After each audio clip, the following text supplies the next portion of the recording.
నమస్తే. కథా శీర్షిక సరికొత్త మనుషులు. రచన రంగనాయకమ్మ గారు. చదువుతున్నది రాధిక. ఇక కథలో పెడితే, నమస్కారం డాక్టర్ గారు, నేను గుర్తున్నానా అండి అని గది కుమ్మంలో నవ్వుతూ నిలబడ్డాడు రాజారావు. అతడి వెనుక ఒక అమ్మాయి కూడా ఉంది బిడియపడుతూ. డాక్టర్ రఘునాథ్ అతడిని చూసి, భలే వాడిపోయి గుర్తుకు లేకపోవటం ఏమిటి అంటూ చేతిలో పుస్తకం టీపాయ్ మీద పెట్టి రాజారావు వెనక నిలబడ్డ అమ్మాయిని ప్రత్యేక శ్రద్ధతో కూర్చోండి అని మర్యాద చేశాడు. ఆ అమ్మాయి చాలా సిగ్గుపడుతూ పెద్ద సోఫాలో ఒక చివరన ఒదిగి కూర్చుంది. రాజారావు ఆమెకి చాలా దగ్గరగా కూర్చుని, నాకు పెళ్ళైంది డాక్టర్ అన్నాడు. తెలుస్తూనే ఉంది, నీ పెళ్లికి పిలవకుండా నువ్వే నన్ను మర్చిపోయి, పైగా ఎక్స్క్యూజ్ మీ డాక్టర్, ఎవరిని పిలవటానికి వీలు కాలేదు. అసలు శుభలేఖలన్నా వేయించే టైం లేదు. గబాల్న కుదిరింది సంబంధం. గబాల్నా అని పక్కున నవ్వాడు రఘునాథ్. కట్నం బాగా తీసుకుని అంత గబాల్న ఒప్పేసుకున్నావేమో, అవునా? అదేం కాదు డాక్టర్, కావాలంటే పెళ్లి కూతుర్ని అడగండి అంటూ రాజారావు భార్యని చూసి, వీళ్ళ నాయనమ్మ నడునొప్పితో 2 రోజులు మంచం ఎక్కి పిల్ల పెళ్లి అర్జెంటుగా చూడాలని గోలపెట్టిందిట.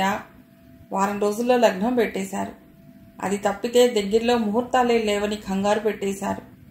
ఈ అందగత్తని చూసి వాళ్ళ షరతులన్నీ ఒప్పేసుకున్నాను అని చిలిపిగా చూశాడామని. ఆ అమ్మాయి సిగ్గుపడి తలవం చేసుకుంది. అతడన్న మాటల్లో అతిశయం ఏమీ లేదు. ఆమె అందమైనదే. ఆ అర్థం లేని సిగ్గు, మాటిమాటికి ఆ ముడుచుకోవటం ఆ అందాన్ని కొంత పాడు చేస్తున్నాయి కానీ, లేకపోతే ఇంకా ఆకర్షణీయంగా కనబడేది.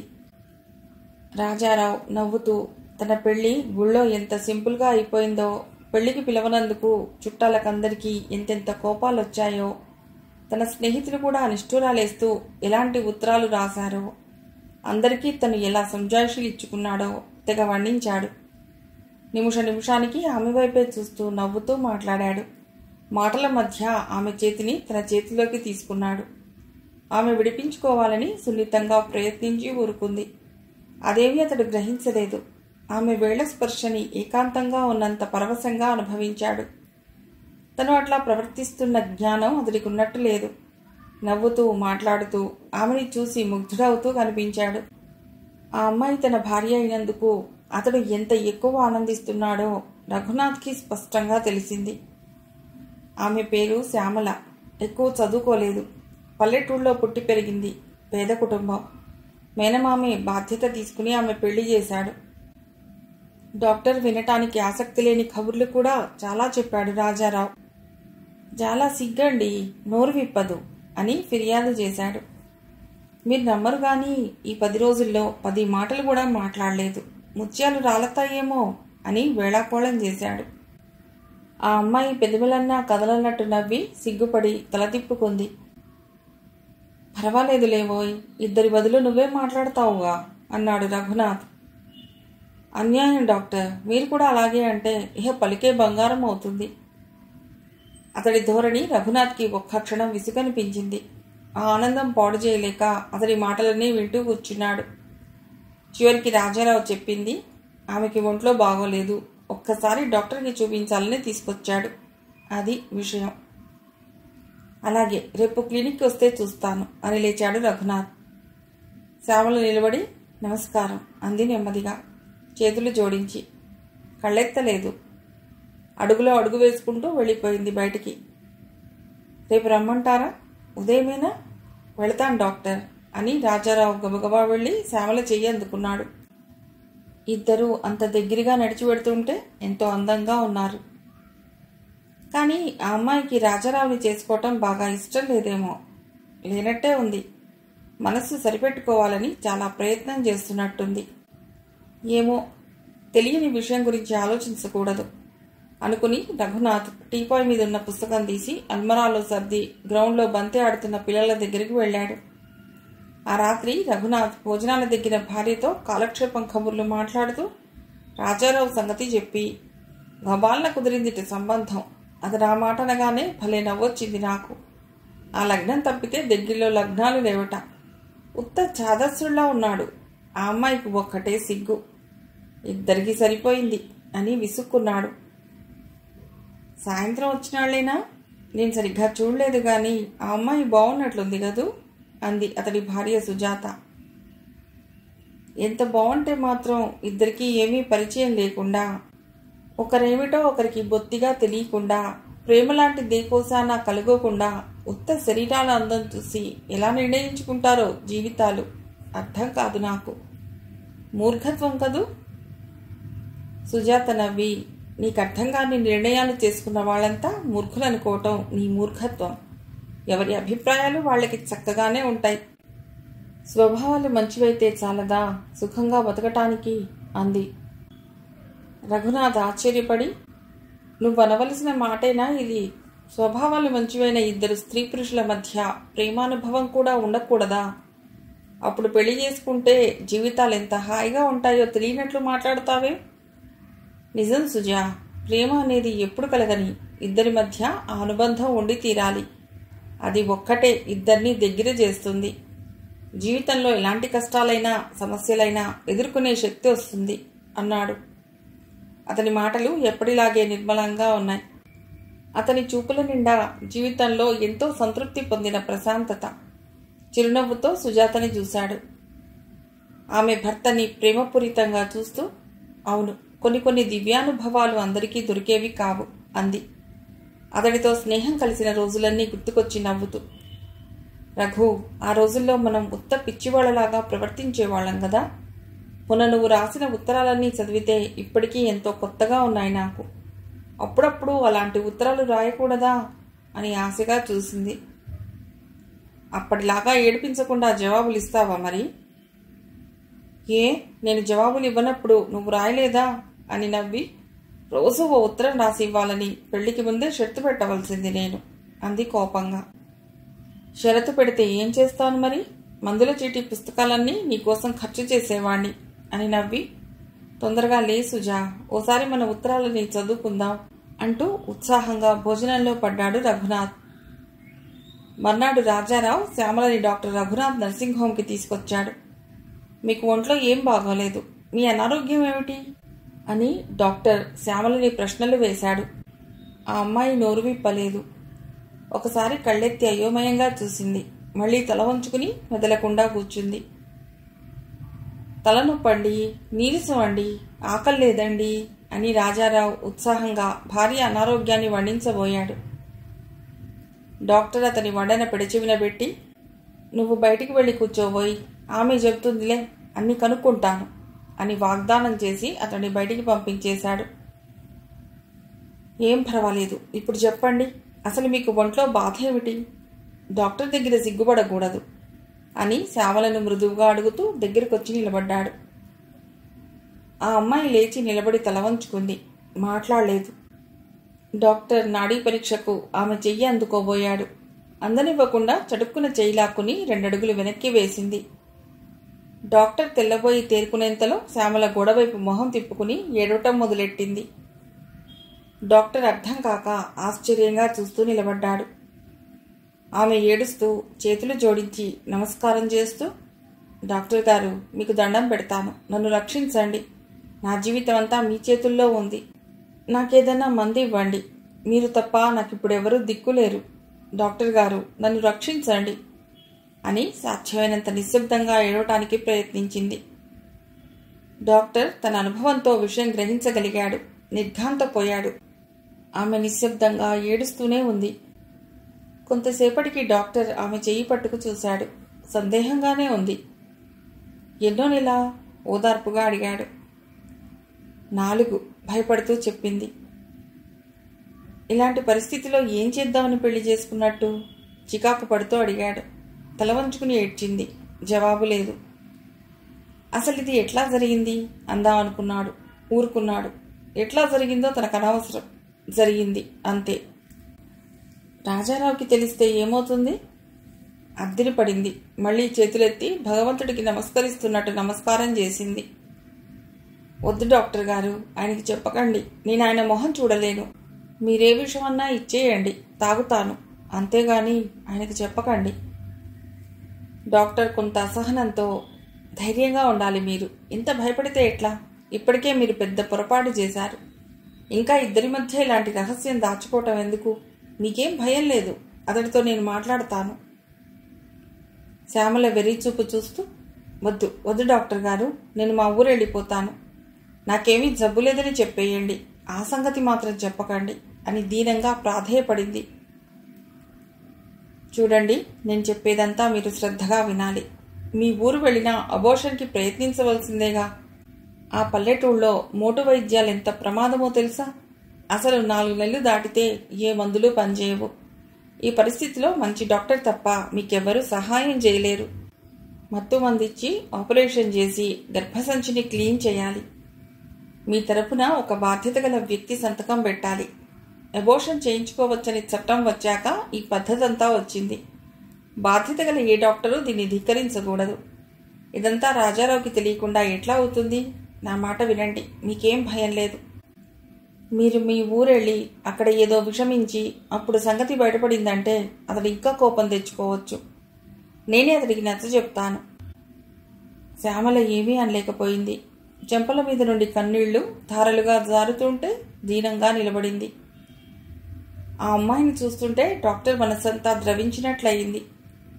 పర్వాలేదమ్మా, లోపల గదిలో కూర్చోండి అన్నాడు ధైర్యపుచ్చుతూ. శ్యామల డాక్టర్ని అపనమ్మకంగా చూస్తూ కళ్ళనీళ్లు ఒత్తుకుంటూ వెళ్ళింది.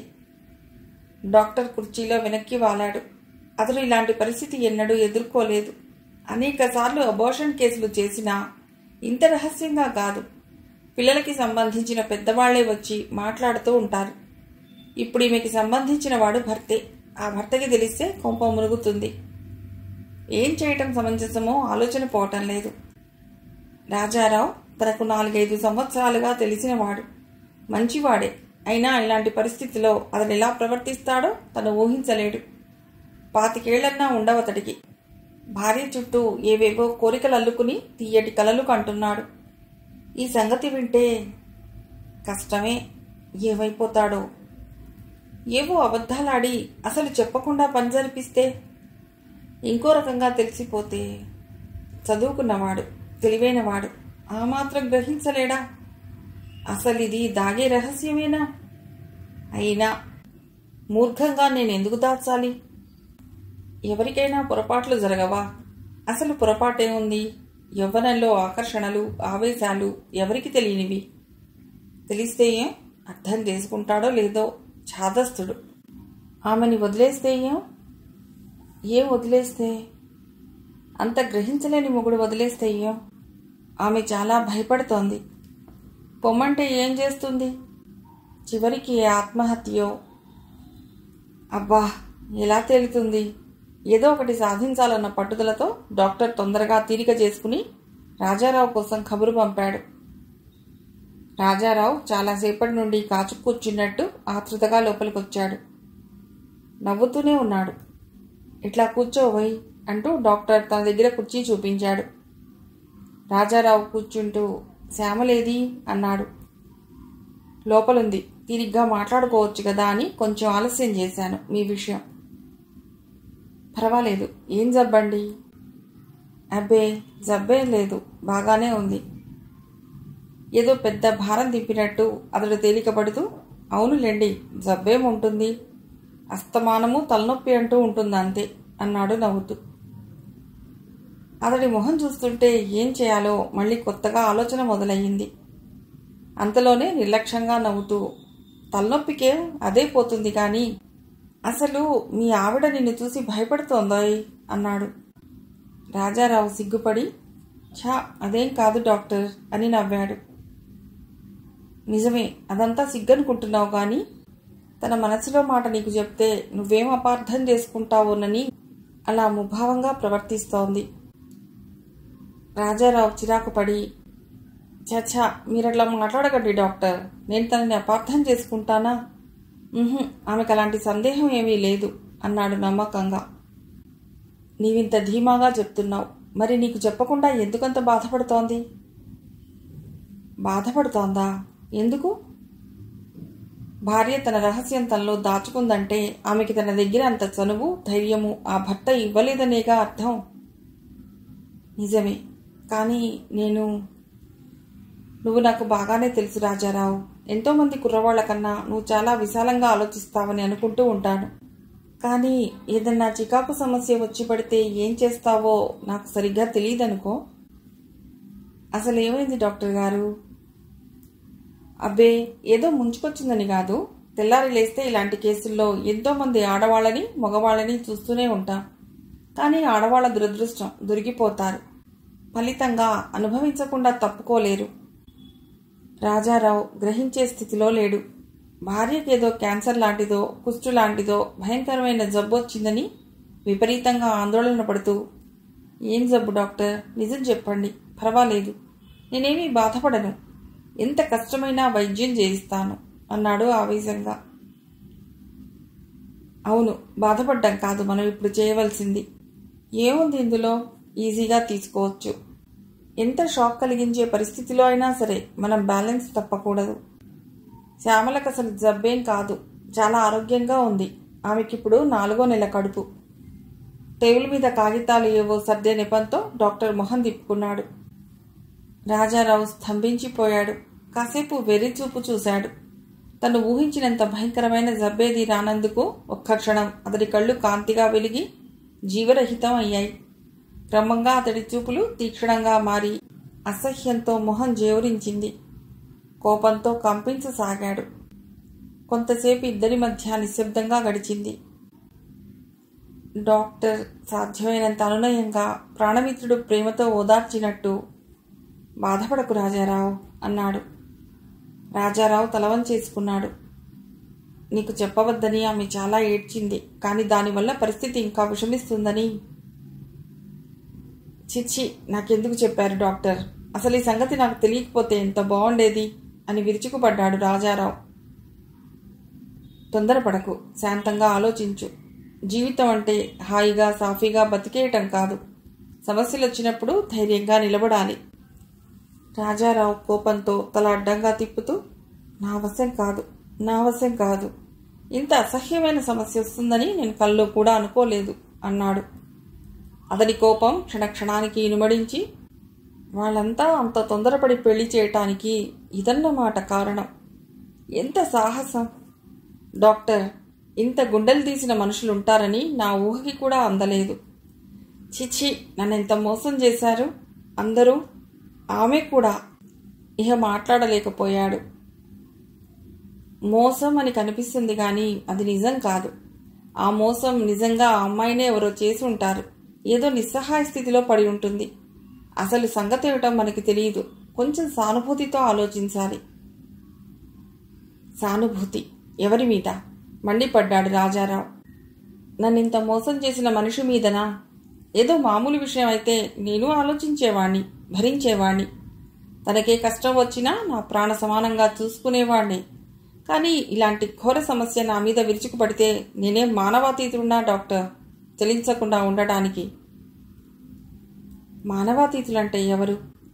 ఈ ఛాదస్తాలన్నింటికీ అతీతంగా మనమే ప్రవర్తించకూడదా? ఛాదస్తమా ఇది? నిర్ఘాంతపోయాడు రాజారావు. డాక్టర్ మీద అతడికి పట్టరాని కోపం వచ్చింది.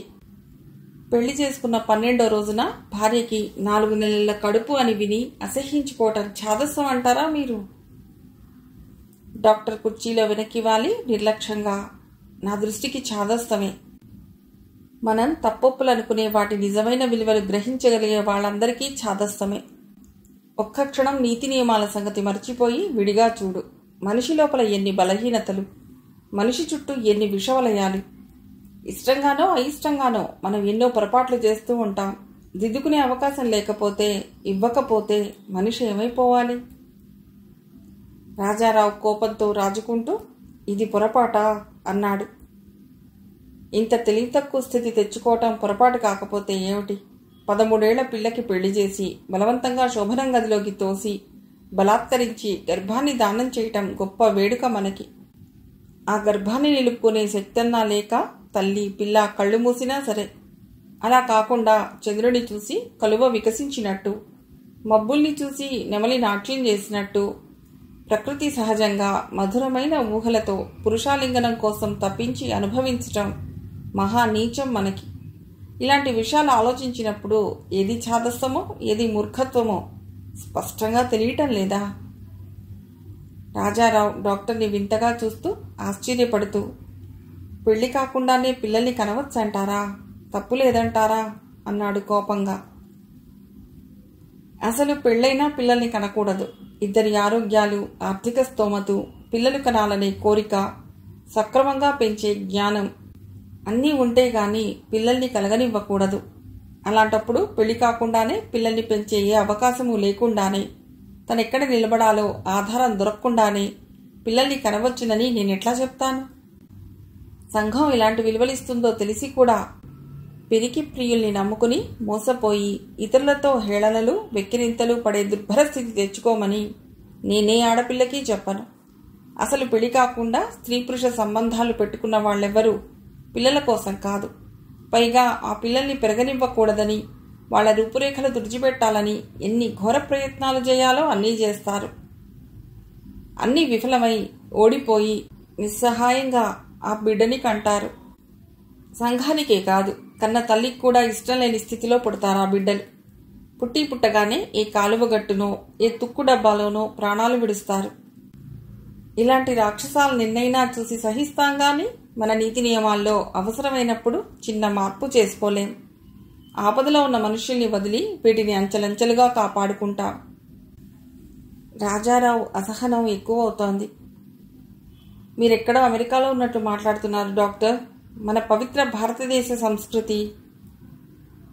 చూడు నాయన, కన్న కూతుర్ని బలాత్కరించిన తండ్రి, చెల్లెలితో సంబంధం పెట్టుకున్న అన్న, ఉత్త అమాయకపు ఆడపిల్లల్ని వంచిన బావలు, మేనమామలు, పినతండ్రులు అంతా పవిత్ర భారత సంస్కృతిలో పుట్టి పెరిగిన దాన్ని తిని తాగి జీర్ణించుకున్న వాళ్లే. చదువుకోవటానికి వచ్చే ఆడపిల్లల్ని ఆశించే టీచర్లు, ఉద్యోగాలకొచ్చే స్త్రీలని ఇబ్బంది పెట్టే ఆఫీసర్లు, ఎక్కడ వీలైతే అక్కడ తమ నీచత్వం ప్రదర్శించే ప్రబుద్ధులు ఏ దేశంలో పుట్టి భారతదేశానికి వచ్చారు? పెళ్లి కాని పిల్లల్ని తల్లుల్ని చేసే ఇంతమంది పురుషోత్తములున్నని భారతదేశంలో ఇంకా పవిత్రత ఎక్కడుంది? మనుషుల్ని వదిలి హిమాలయాల్లో, గంగానదుల్లో దాక్కుంది నీ సంస్కృతి.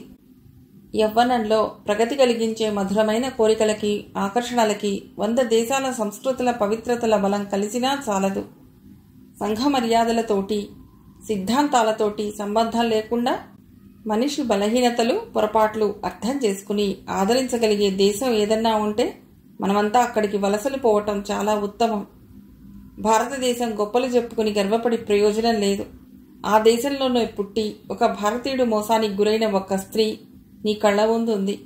జరిగిన దానికి సిగ్గుపడి నీకు మొహం చూపించలేక దీనంగా ఏడుస్తోంది. పెళ్లికి ముందే అంతా చక్కబరిచి పెళ్లి చేస్తే నీ భార్య ఎంతో సౌశీల్యవతి అని గర్వపడేవాడివి. నిజం తెలియకుండా దాచగలిగితే చాలు. అలాంటి విశేషాలు ఎన్ని జరగటం లేదు మన కుటుంబాల్లో? ఎంతో అన్యోన్యంగా బతుకుతున్నారనుకునే ఏ భార్యాభర్తల వెనుక ఎంత విచిత్రమైన నిజాలున్నాయో ఆశ్చర్యపడనక్కర్లేదు. సంసారాలు, కాపురాలు అనే అగాధాల్లోనే కప్పడి ఉంటాయి. అంతే. డాక్టర్, నా బాధ మీకేమీ అర్థం కానట్టు మాట్లాడతారెందుకు? నా పరిస్థితుల్లో ఆమె ఉంటే నేనే ఈ పెళ్లికి ముందు వేరే స్త్రీ ద్వారా ఒక బిడ్డను కని ఏవో కారణాల వల్ల ఈమెని పెళ్లి చేసుకుని ఉంటే అప్పుడు మీరు నా గురించి ఇంత సానుభూతితో ఆలోచిస్తారా అని ప్రశ్నించాడు రాజారావు. ఎందుకు ఆలోచిస్తాను అని ఎదురు ప్రశ్న వేశాడు డాక్టర్. ఒక సంగతి చెప్తాను విను. నాకు తెలిసిన ఒక డాక్టర్ ఉద్యోగం వచ్చిన కొత్త రోజుల్లో ఒక నర్స్తో సంబంధం పెట్టుకున్నాడు. అది ప్రేమ అనుకుని ఆ అమ్మాయి చుట్టూ తిరిగి ఉత్తరాలెన్నో రాసి చాలా దగ్గర చేసుకున్నాడు. ఆమె గర్భవతి అయ్యింది. పెళ్లికి కంగారు పడింది. అంతా మామూలే. అప్పుడు ఈ ప్రేమికుడి తండ్రులు, తాతలు, వంశ మర్యాదలు, పురాతన సంస్కృతులు అన్నీ గుర్తుకొచ్చాయి. పెళ్లికి ధైర్యం లేదు. ఏవేవో మాటలు చెప్పి ఆ అమ్మాయిని ఓదార్చాడు కొన్నాళ్లు. పెళ్లి కాకుండానే ఆమెకు ఆడపిల్ల పుట్టింది. అప్పటికే అతడికి చాలా కట్నం, ఇతర లాంఛనాలు ఇచ్చే సంబంధం కుదిరింది. మా అమ్మ కోసం ఇలా చేయవలసి వచ్చింది. ఈ సంఘం మన ప్రేమని బలికోరింది. నన్ను క్షమించు అని అమ్మని, సంఘాన్ని అడ్డుపెట్టుకుని క్షమాపణ కోరి తప్పుకున్నాడు. ఆ భార్య కాపురానికి వచ్చాక ఇతడి సంగతి ఆమెకు తెలిసింది. ఏవో ఉత్తరాల వల్ల ఇతడి కూతురు సంగతి కూడా బయటపడింది. ఆమె చాలా అసహ్యించుకుని అతడి దగ్గర నుండి వెళ్ళిపోయింది. తర్వాత ఆమె వచ్చిందో లేదో నాకు సరిగ్గా తెలియదు. నువ్వు అడిగిన ప్రశ్న కోసం ఈ విషయం చెప్పాను. ఆ నర్స్ ఉండే పరిస్థితిలో ఆ డాక్టర్ ఉండే అవసరం రాదు. అతడికే ఇష్టమైతే ఆమెనే పెళ్లి చేసుకునేవాడు. అతడు మోసం చేశాడే గాని మోసగించబడలేదు. ఏ మగవాడి సంగతైనా అంతే. ఒక స్త్రీతో సంబంధం పెట్టుకుని బిడ్డని కని ఇంకో స్త్రీని పెళ్లి చేసుకున్న మగవాడిని గురించి సానుభూతితో ఆలోచించవలసిన అవసరం ఏమీ లేదు. ప్రత్యేకంగా ఈ కేసులో ఆమెకి అతడితో సంబంధం గురించి కొన్ని రుజువులు ఉన్నాయి. కోర్టుకెడితే చట్టం ఆ తల్లిదండ్రుల్ని భార్యాభర్తలుగా గుర్తించదు. కానీ ఆ బిడ్డకి పోషణ ఇస్తుంది, ఇచ్చే శక్తి ఉన్నవాడైతే. లేకపోతే చట్టం చేయగలిగేదేమీ లేదు. కానీ ఆమె వెళ్ళలేదు. అతడి మీద ప్రేమ కన్నా ముఖ్యంగా ఏదో త్యాగం చేస్తున్నాననే భ్రాంతి. అసలు ఇలాంటి కేసుల్లో ఇద్దరి మధ్య ఏ రుజువులు ఉండవు. చాలా తేలిగ్గా మోసపోవటం తప్ప. ఆడపిల్లలకి ఇంకో జ్ఞానం ఉండదు. ఆ నర్స్ మీద జాలి కలిగినట్టే శ్యామల మీద కూడా నీకు జాలి కలగాలి. రాజారావు స్పష్టంగా అయిష్టం వెల్లడిస్తూ, మీరెన్ని చెప్పండి డాక్టర్, ఇదంతా భరించడం నా అవశ్యం కాదు. నా జీవితం సర్వనాశనం అయిపోయింది. బాధపడకుండా ఉండేంత శక్తి నాకు లేదు అని నుదురు పట్టుకున్నాడు. డాక్టర్ కొంతసేపు మౌనంగా ఊరుకుని నెమ్మదిగా అన్నాడు, సమయం వస్తే గానీ మనం ఎంత శక్తివంతులమో మనకు తెలియదు రాజారావు. ఈ సృష్టిలో ప్రతి జీవికి ప్రాణాన్ని మించిన ఆశ ఏదైనా ఉందా? ఆత్మరక్షణే సృష్టి లక్ష్యం కదా. అలాంటి ప్రాణాలనే ఎందరో మనుషులు ఏ చిన్న కార్యానికో సునాయాసంగా సమర్పిస్తారే. ఏ శక్తులున్నాయి వాళ్ళకి? అలాంటి త్యాగాలకు ఎదగవలసిన మనిషికి ఇది ఒక సమస్య. దానికి దీనికి పోలిక పెట్టకండి. అవసరమైతే ప్రాణత్యాగాలు సైతం చేయటానికి సిద్ధపడే దేశభక్తుడైనా విప్లవకారుడైనా తన భార్య శీలం కలుషితమైతే సహించలేకపోవచ్చు. అదే నిజమైతే అతడు దేశభక్తుడు కాదు, విప్లవకారుడు కాదు. సాటి వ్యక్తి పట్ల సానుభూతి లేని వాడికి దేశం ఎక్కడుంది? స్త్రీ శీలానికి హద్దులు పెట్టేవాడికి విప్లవం ఎక్కడుంది?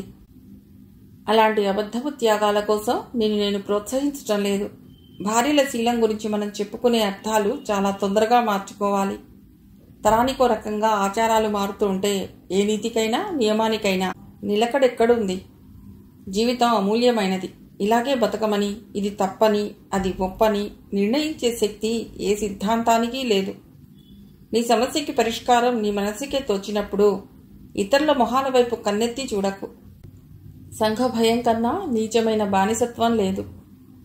మూర్ఖత్వంతో చెడిపోయిన లోకాన్ని అనుసరించడం కన్నా లోకం దృష్టిలో చెడిపోయిన స్త్రీని ఆదరించటం ఉన్నత లక్షణం. ఆలోచించి నీ పరిస్థితిని నువ్వే చక్కబరుచుకో. రాజారావు విచారిస్తూ, తలుచుకుంటేనే అసహ్యం వేస్తోంది డాక్టర్. నాకు సిగ్గుపడకుండా చెప్తాను. మా సెక్స్ జీవితం ఎంతో పవిత్రంగా ఉండాలని కోరుకున్నాను.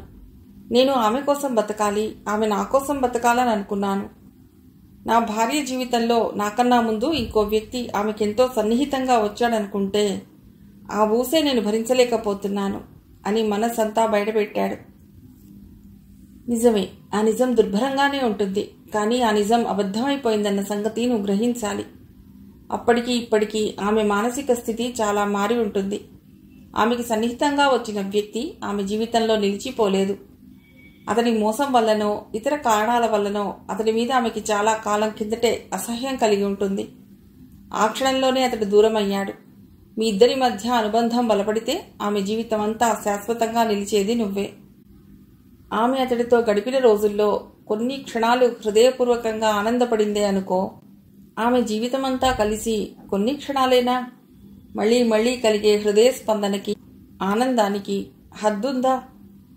మళ్లీ మళ్లీ రేగే మధుర భావాలకి కళంకం అంటుతుందా? ప్రవాహం లాంటి జీవితంలో కొత్త ఊహలు, కొత్త అనుభూతులు కెరటాల్లాగా ముంచెత్తవా? ఎప్పుడో పాత జీవితంలోని కొన్ని క్షణాలు జీవితాన్నంతా పాలించి వైరాగ్యంతో నింపుతాయా? మీరిద్దరూ పరస్పరం ప్రేమతో జీవితంతో స్థిరపడిన తరువాత ఎప్పుడో తెగిపోయిన పాత జీవితంతో ఇక ఏం సంబంధం ఉంది? రాజారావు, నేను ఒప్పించడానికి నేను ఇలా మాట్లాడుతున్నాను అనుకోకు. జీవితంలో ఇలాంటి సమస్య రాని వాళ్ళు కూడా ఇదంతా ఆలోచించాలి. మనం ఏ కాలంలో జీవిస్తూ ఉంటే ఆ కాల పరిస్థితులకు అనుకూలంగా ఆలోచనలు మళ్లించుకోవాలి. ఇప్పటి చదువులు, ఉద్యోగాలు, బయటి ప్రపంచంలో స్త్రీలు పురుషులు కలిసి మెసలవలసిన అనేక పరిస్థితుల్లో శ్యామలకు జరిగిన సంఘటనల లాంటివి అప్పుడప్పుడు తారసపడితే మన కాలానికి ఇది చాలా సహజం అనుకుని స్వీకరించాలి. రాను రాను డాక్టర్ మాటలు వినటానికి కూడా చాలా దుర్భరంగా ఉన్నాయి రాజారావుకి. అతడి తల పగిలిపోతోంది. కడతలు నొక్కుంటూ పిచ్చిగా. నా భార్య అనుకున్న క్షణం నుండి ఆమెని నేనెంత ప్రేమించానో మీకు తెలియదు డాక్టర్ అన్నాడు. అతడి కంఠస్వరం భారమైపోయింది. ఈ 12 రోజుల్లోనేనా? డాక్టర్ నవ్వాడు. వెటకారం ధరించింది. 12 రోజుల్లో కాదు, 12 గంటల్లో ఆమె నా సర్వస్వం అయిపోయింది. ఆమెనెంతో సుఖపెట్టాలని, ఎంతో ఆనందపెట్టాలని, ఎన్నో కొనివ్వాలని. డాక్టర్కి విసుగొచ్చి కుర్చీలోంచి లేచాడు. అంత ప్రేమించిన వాడివి ఈ విషయం గురించి ఇంత రాద్ధాంతం చేస్తావెందుకు? నీకు బాధ కలిగినప్పటికీ ఆమెను క్షమించొచ్చు కదా. అదొక్కటే నాకు చేతగాదు. ఆమె దుఃఖపట్టం నీకు ఇష్టమేనా? దానికి నా బాధ్యతేం లేదు. నీ నిర్ణయంతో అటో ఇటో జరిగే విషయానికి నీకు బాధ్యత లేకపోతే ఎవరికుంది? రాజారావు, నువ్వెంతో ప్రేమించాననుకుంటున్నావు. కాస్త మోటుగా చెప్పాలంటే అదంతా కొత్త మోజు.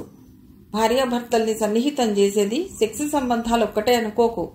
అడుగడుగున స్నేహానికి, సంపూర్ణమైన ఆత్మార్పణకి, ఎన్నో త్యాగాలకి జీవితం అవకాశం ఇస్తుంది. నీ ప్రేమకే పరీక్ష వచ్చిందనుకోలేవా? నా ప్రేమ ఇలాంటి నీతి నిజాయితీ లేని పరీక్షల కోసం కాదు. డాక్టర్ చాలా నిరుత్సాహంగా 2 నిమిషాలు ఊరుకుని, అయితే నువ్విప్పుడే నిర్ణయించుకున్నట్టు అడిగాడు. ఆమెను వాళ్ళ ఊరి పంపించేస్తాను. నేను ఇంత విషం తాగి చచ్చిపోతాను. డాక్టర్ అదిరిపడ్డాడు. వద్దు వద్దు రాజారావు, తొందరపడకు. నీ భార్యతో నువ్వు ఈ 10 రోజులు ఎంత మధురంగా గడిపావో మళ్ళీ మళ్ళీ జ్ఞాపకం తెచ్చుకో. ఆవేశంతో కలిగే హత్యలు, ఆత్మహత్యలు మనకి కొత్త కాదు. జీవితం తెచ్చే సమస్యలకి పరిష్కారం చావు కాదు. నేనే నీ స్థానంలో ఉంటే. రాజారావు విసురుగా, మీతో నన్ను పోల్చకండి. నేనే. నాకిష్టమైనట్టే నేను చేస్తాను అంటూ కుర్చీ వెనక్కి తోసేసి లేచాడు. అయితే ఈ సంగతి నీకు చెప్పి చాలా తప్పు చేశాను. అందుకు మాత్రం మీకు చాలా కృతజ్ఞుణ్ణి. నా కళ్ళు తెరిపించారు. శ్యామల పక్క గదిలో నుండి చాలా మాటలు వింది. చివరికి కళ్ళు తుడుచుకుని వచ్చి గోడవైపు తిరిగి నిలబడింది. ఆమెకెంతో అన్యాయం చేసినట్టు ఆమె మొహం చూడటానికి చాలా సిగ్గుపడ్డాడు డాక్టర్. రాజారావు గదిలో నుండి బయటికి వెళ్ళిపోయాడు. శ్యామల అతడి వెనక నెమ్మదిగా నడిచింది. ఆమె వరండా మెట్లు దిగుతుంటే అతడు కాంపౌండ్ గేటు దాటాడు. డాక్టర్ దోషిలాగా నిలబడ్డాడు. వెన్నెల మసకమసగ్గా ఉంది. ఆకాశం నిండా మబ్బులు చంద్రుణ్ణి చిన్నవాణ్ణి చేసి క్షణానికోసారి పొట్టన పెట్టుకుంటున్నాయి. రఘునాథ్ ఇంటి ముందు లాన్లో కూర్చుని ఆకాశం కేసి చూస్తున్నాడు. మబ్బుల్లో పడి చంద్రుడు మాయమైనప్పుడల్లా అతడి ప్రాణం కొట్టుకుంటోంది. అతడికి అస్తమానము శ్యామల గుర్తొస్తోంది. అసలు అతను శ్యామలని గాని రాజారావుని గాని పొద్దుటి నుండి ఒక్క క్షణం కూడా మర్చిపోలేదు. నేను చాలా పొరపాటు చేశాను సుజా అన్నాడు ఎన్నోసార్లు. ఆ రాత్రి భోజనం కూడా చాలా అనాసక్తిగానే చేశాడు. శ్యామలకి ఇష్టం లేకుండా ఆమె సంగతి తిరిగి చెప్పడం చాలా తప్పనిపిస్తోంది. ఏమిటి అంత దీర్ఘంగా ఆలోచిస్తున్నావు? అంది సుజాత కొంతసేపు మౌనంగా కూర్చుని. ఇంకే ఉంది, నేను చేసిన ఘనకార్యం గురించి తీరిగ్గా పశ్చాత్తాపడుతున్నాను అన్నాడతడు విచారంగా. మరి అతడికి ఎందుకు చెప్పావు తొందరపడి? ఎలాగైనా ఒప్పించగలను అనుకున్నాను సుజా అన్నాడు రఘునాథ్ దోషిలాగా. ఎప్పుడూ చాలా మంచి మాటలు మాట్లాడేవాడు, కమ్యూనిస్ట్ అనేవాడు, ఇంత మూర్ఖుడు అనుకోలేదు అని విచారించాడు. ఏ ఇష్టైనా ఇలాంటి విషయంలో ఒకటే అనుకుంటాను అంది సుజాత విరక్తిగా. అంతేనా? మనుషులెప్పుడూ ఇంత సంకుచితంగానే బతుకుతారా? ఇద్దరూ నిస్సహాయులాగా మౌనంగా కూర్చున్నారు. రఘునాథ్ మౌనం భరించలేనంత అశాంతితో, ఆ అమ్మాయిని కొట్టి తిట్టి హింసిస్తున్నాడో దరిద్రుడు. ఇహ ఏ డాక్టరు అబార్షన్ చేయించనక్కర్లేదు. అతడే ఏ కర్రతోనో బాది చంపి ఏ నూతిలోనో పారేస్తాడు. ఎన్ని కేసులు ఇలాంటివి. అన్నీ తెలిసి నేను ఈ పొరపాటు చేశాను. అదే నా బాధంతా అని నుదురు పట్టుకున్నాడు. నేనే ఏదో అబద్ధమాడి ఆమె రహస్యం బయటపడకుండా చేసేస్తే ఎంత బాగుండేది. భయంతో నాకు నమస్కారం పెట్టి రక్షించమని ఏడ్చిన పిచ్చి పిల్లని రాక్షసంగా ఆ భర్తకే అప్పగించాను. సుజాత భర్తని కొత్త వ్యక్తిని చూసినట్టు చూడసాగింది. ఏ కష్టానికైనా సానుభూతి దొరుకుతుంది గాని చిన్న వయసులో ఆడపిల్లలకు ఇలాంటి దుర్భర స్థితి వస్తే ఎంత ఏడుస్తారో, ఆ సంగతి గ్రహించిన క్షణం నుండి వాళ్ళెంత నరకయాతన పడతారో అర్థం చేసుకోగలిగితే ముందు వాళ్ళనే ఆదుకోవాలి, వాళ్ళకే ధైర్యం ఇవ్వాలి. రఘునాథ్ని చూస్తున్న కొద్దీ సుజాత మనస్సంతా సంచలనం ప్రారంభమైంది. ముందు ఆ అమ్మాయిని అతడి చేతుల్లోంచి బయటికి తీసుకురావాలి, తర్వాత ఏదోటి చెయ్యొచ్చు అన్నాడతడు పట్టుదలగా. సరిగ్గా ఆ లేత వెన్నెల రాత్రి, శాంతిని ఇచ్చే ఆ చల్లటి వేళ, నిశ్శబ్దమైన మసక చీకటి గదిలో శ్యామల రాజారావు చేతుల్లో ఆ 10 రోజుల్లో అనుభవించినంత ఆనందంతో విశ్రాంతి తీసుకుంటోంది. అతడు ఆమె తల నిమురుతూ దగ్గరికి ఒత్తుకుని ముద్దు పెట్టుకున్నాడు. ఉదయం హాస్పిటల్ నుండి ఇద్దరూ ఇంటికొచ్చిన తర్వాత రాజారావు తిన్నగా గదిలోకి పోయి తలుపులు వేసుకున్నాడు. కుర్చీలో కూర్చుని టేబుల్ మీద తల అంచుకున్నాడు. అతడికి భరించలేనంత దుఃఖం వచ్చింది. తల బద్దలు కొట్టుకుని చచ్చిపోదాం అనుకున్నాడు. కన్నీళ్లు పొంగి ప్రవాహం గడుతుంటే ఏ సంకోచమూ లేకుండా ఏడ్చాడు. అతడు ఆ స్థితి నుండి కొంతసేపటికి తేరుకోగలిగాడు. మనస్సు కొంత శాంతపడి పరిస్థితిని కొంత జీర్ణించి ముడుచుకుంది. ఆలోచన ప్రారంభమైంది. డాక్టర్ ప్రశ్నలకి తను చెప్పుకునే సమాధానాలు తనకే చాలా అసంతృప్తిగా కనిపించాయి. శ్యామల రైలెక్కు వెళ్ళిపోవటం ఊహించి కంపించాడు. తర్వాత ఆమె ఏమవుతుంది? తనేమవుతాడు? మళ్ళీ ఇంకో స్త్రీ, మళ్ళీ ఏదో విషాద స్థితి. భరించలేననుకున్నాడు. మిగిలిన కథ తర్వాతి భాగంలో.